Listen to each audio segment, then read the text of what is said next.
अगर आप भी लेना चाहते हैं देश दुनिया की तमाम जानकारी तो आज ही सब्सक्राइब करें हमारे चैनल को।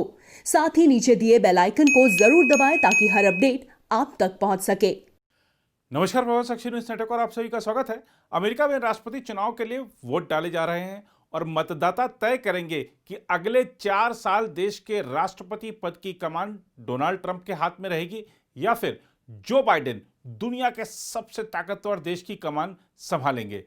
राष्ट्रपति चुनाव में जिस तरह एक दूसरे पर निजी हमले किए गए वैसा पहले कभी देखने को नहीं मिला।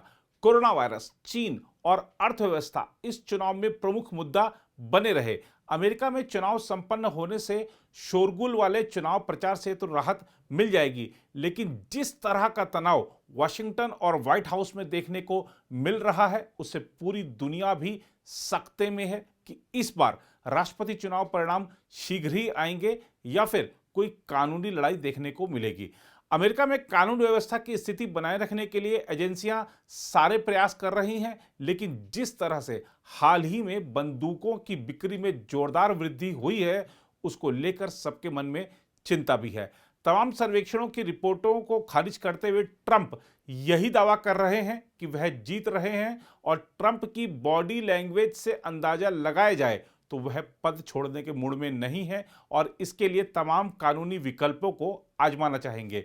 दूसरी ओर बाइडेन भी अपनी कानूनी टीम के साथ चुनाव बाद की स्थितियों का सामना करने की तैयारी कर चुके हैं। ऐसे में पूरी दुनिया की निगाह सबसे ताकतवर और सबसे पुराने लोकतंत्र की ओर लगी हुई है। उपराष्ट्रपति पद के लिए कमला हैरिस और माइक पेंस के बीच जो बयानबाजी हुई वह भी काफी सुर्खियों में रही है। जहां तक मतदान की बात है तो फ्लोरिडा विश्वविद्यालय में राजनीति विज्ञान के associate professor Michael P McDonald के अनुसार 1990 के बाद पहली बार रिकॉर्ड 16 करोड़ मतदाता अपने मताधिकार का इस्तेमाल कर सकते हैं। मैकडोनाल्ड यूएस इलेक्शन प्रोजेक्ट का नेतृत्व करते हैं जो चुनाव पूर्व मतदान पर नजर रखता है। उन्होंने कहा कि मतदान का स्तर 2016 से अधिक रहने की संभावना है। उदाहरण के लिए हवाई, टेक्सास और मोंटाना जैसे राज्यों में पहले ही 2016 के मतदान से अधिक वोटिंग हो चुकी है। वहीं north Carolina, Georgia, new Mexico, Nevada और टेनेसी में सर्वाधिक पूर्व मतदान हुआ है जो कि 2016 में हुए मतदान से करीब 90% अधिक है। राष्ट्रपति चुनाव में रिपब्लिकन उम्मीदवार और राष्ट्रपति डोनाल्ड ट्रंप के मुकाबला डेमोक्रेटिक पार्टी के उम्मीदवार जो बाइडेन से है।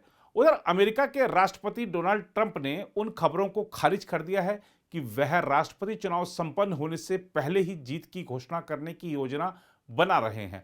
उन्होंने संकेत दिया कि वह मतदान संबंधी उच्चतम न्यायालय के एक फैसले के संबंध में चुनाव होते ही कानूनी लड़ाई की तैयारी कर रहे हैं। इस तरह की खबरें सामने आ रही थी कि ट्रंप चुनाव वाली रात समय से पहले चुनावी विजय का ऐलान कर सकते हैं।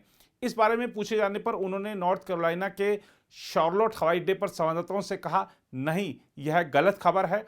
उसी समय उन्होंने यह संकेत भी दिया कि उनकी टीम मतदान संबंधी उच्चतम न्यायालय के एक फैसले के संबंध में चुनाव होते ही कानूनी लड़ाई की तैयारी कर रही है। ट्रंप ने कहा कि यह खतरनाक बात है कि हम कंप्यूटर के आधुनिक जमाने में भी चुनाव वाली रात ही परिणाम नहीं जान सकते। ट्रंप डाक के जरिए होने वाले मतदान में व्यापक फर्जीवाड़े का बार बार दावा करते रहे हैं। राष्ट्रपति ने कहा कि वह चुनाव में बेहतर कर रहे हैं और उनकी रैलियों में भारी भीड़ उमड़ रही है। हालांकि चुनाव सर्वेक्षणों में कहा गया है कि जिन महत्वपूर्ण राज्यों में मतदाता पहले ही मतदान कर चुके हैं वहां डेमोक्रेटिक पार्टी के उम्मीदवार जो बाइडेन आगे हैं, जबकि जहां अभी मतदान होना है वहां ट्रंप को महत्वपूर्ण बढ़त मिलने जा रही है।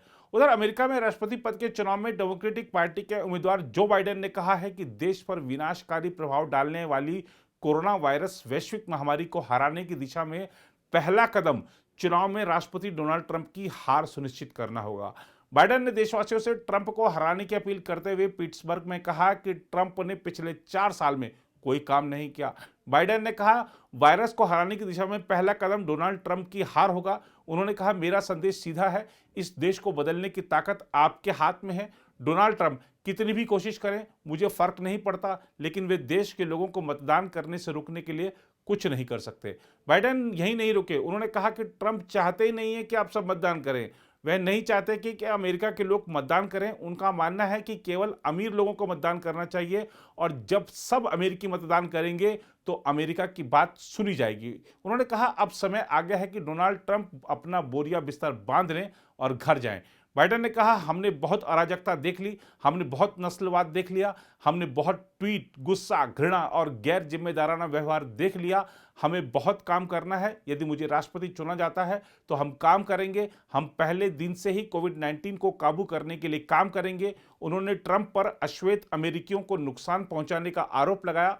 बहरहाल अब देखना होगा कि मतदाता क्या सोचते हैं। कुछ ही घंटों का वक्त बचा है जब अमेरिका के नए राष्ट्रपति का नाम हमारे सामने होगा।